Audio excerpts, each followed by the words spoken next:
All right, my beloved. So, just woke up.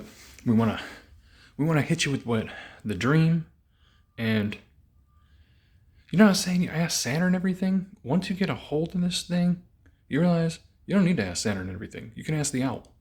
Like it's a being you get access to in your mind, and you see like an eye, kind of like that goes like this, and then like a thing. It's like a almost like an owl's eye, right? And sometimes you'll see like it's almost like diamond feathers, right? Moving and ruffling. You'll see one eye, or you'll see another eye open. It's really weird.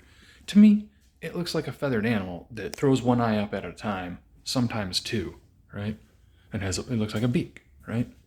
But it's not like a form of an owl where you see an owl. No, you see like an eye, like the part of an eye, like just this part, right? And then you'll see feather. Anyways, you can ask it and talk to it, right? And it talks to you. It's like your intuition, right? It's a separate fraction of the spectrum of light allowed to you. You can get access to more of it. It's like a hard drive. When your mind is ready for it, you know, it'll start opening and trickling it in. It'll start working your intuition. You'll start dwelling on certain things. You'll start thinking about new topics, new stuff. More celestial and cosmic in origin. Less meat puppet shit. Meat puppet shit is emotional stuff, all these things that get you so gross. What did they call it in Vedic? It's a gross experience. The gross, quantifiable, the gross, is a lot of experience. It's kind of not great. It's like negative, right? Some of it's negative, some of it's positive, but the negative is overwhelming, right? That you can't see the positive.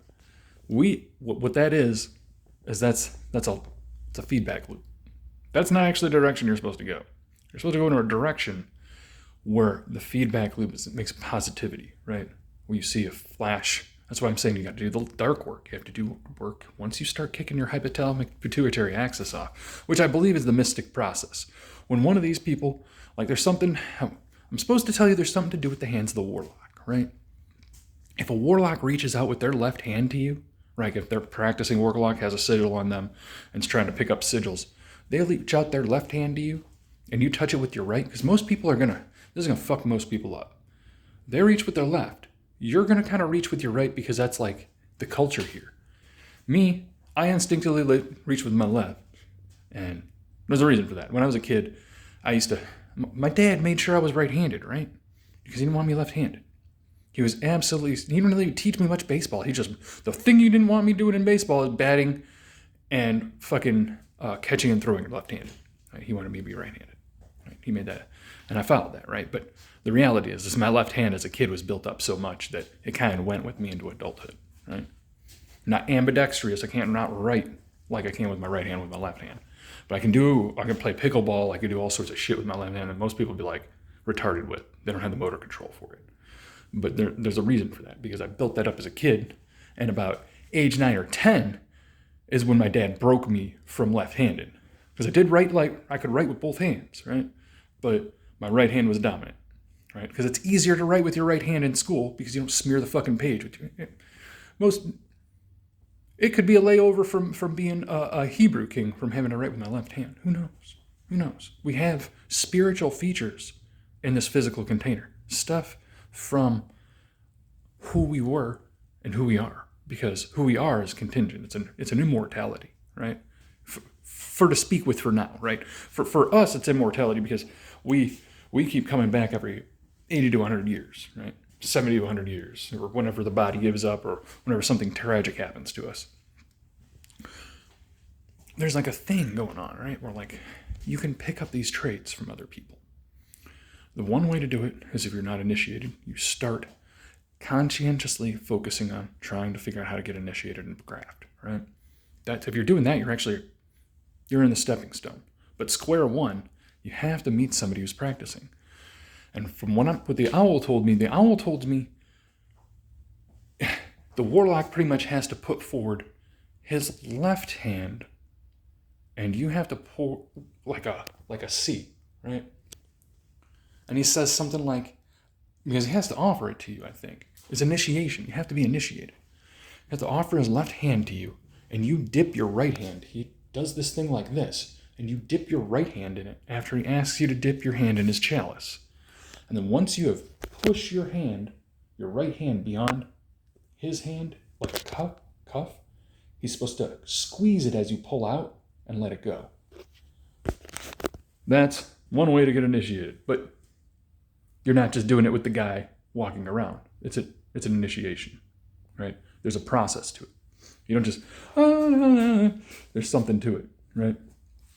The way you can get a sigil without that is if they think they're getting you, they think you're a practicing witch. You kind of got to look witchy, right? You got to pick up some of the traits. Start looking at it. Pick up some of the Saturnian or jovial traits. You see it on your stars. You see it on people who are on the stage all the time, people that have to be in front of camera all the time. They have a certain look to them, right? There's a certain wavelength going on that's allowing them to tap into that. And they're not like, when you find out they're not super conscious about it, it kind of just comes out, then you realize there's something else going on, right? We get access to a mind power, right? A collective mind power. Even when you go to these other countries, guys, it's Saturn and Jupiter ruling, right?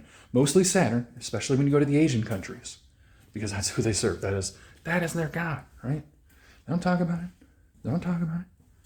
But that's what they serve. They serve that omnipotent eternal power that all of these countries have been serving.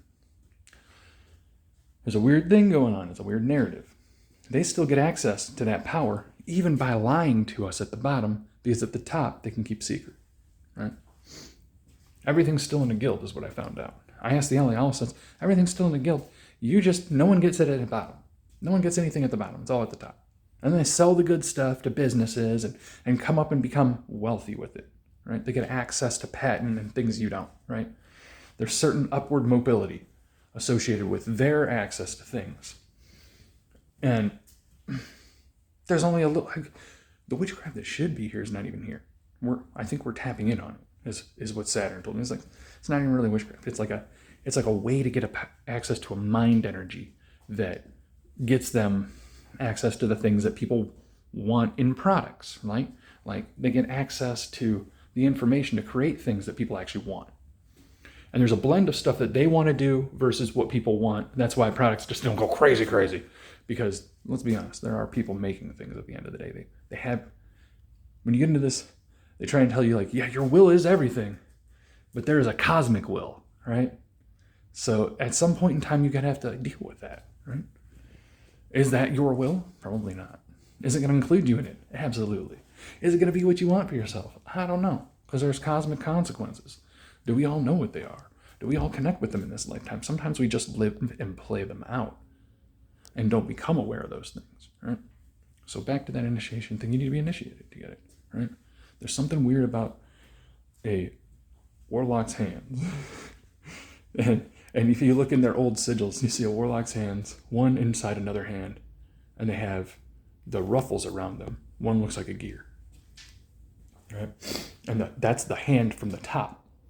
And we know the right hand is Jupiter, the left hand is Saturn when you're talking about this stuff, because we're talking about astral stuff going on hand to hand, right? Astral information going mind to mind. These it's like a net, like all the stars and stuff above us. It's like, think about radials coming down from those to each person that has access to it. It's like a net. You always get a little access to it, but there's ways to crack into it and open the feed, right? To turn the faucet on more, right? One way is to get initiated, because you're already preloaded with X amount of light, right? You could live a life without witchcraft, right? But most people want attributes, because there is something going on where without certain attributes, no one's even getting looked at, right? So that being said, we believe that that's what this is opening up for. Is it wasn't really opened up for everybody. You have to go through a guild, and none of the guilds, they don't want to give nothing away. They want people at the very top, weird religious people you never fucking see, ruling every damn thing. And there's a reason why there are religious types at top of every state of some kind. There's some kind of weird service going on. Whether it's building to a certain standard for a certain shape, that even honors. Even the foundations of a building honor a deity. Something they don't talk about. It's widely talked about in the biblical script, but no one else got that applied to them. It's the same information concept, right? Playing out. It coexists. It's not Christianity or Krishna or Christianity or Buddha. It's all the same thing. They're talking about the same mind power. They're talking about the same equipment, the same settings, right? That's what we're getting into. There's a worldwide process to get these things. You don't have to go to an American sorcerer like me, American necromancer like me. You can have somebody else was initiated. There's ways to do it. I'm just getting a feed on what was the most recent way for people that speak English to do it. It was getting initiated by a warlock that's allowing you to initiate. They offer their left hand forward like a C and ask you to dip in their chalice. And you reach in with your right hand. And when you pull out, they squeeze it a second and let it out. But it's an initiation. It might be done during a ritual. There's more stuff we're trying to get. We want to get this out to you because this is fucking wild, right? So you all have a great rest of your day, beloved.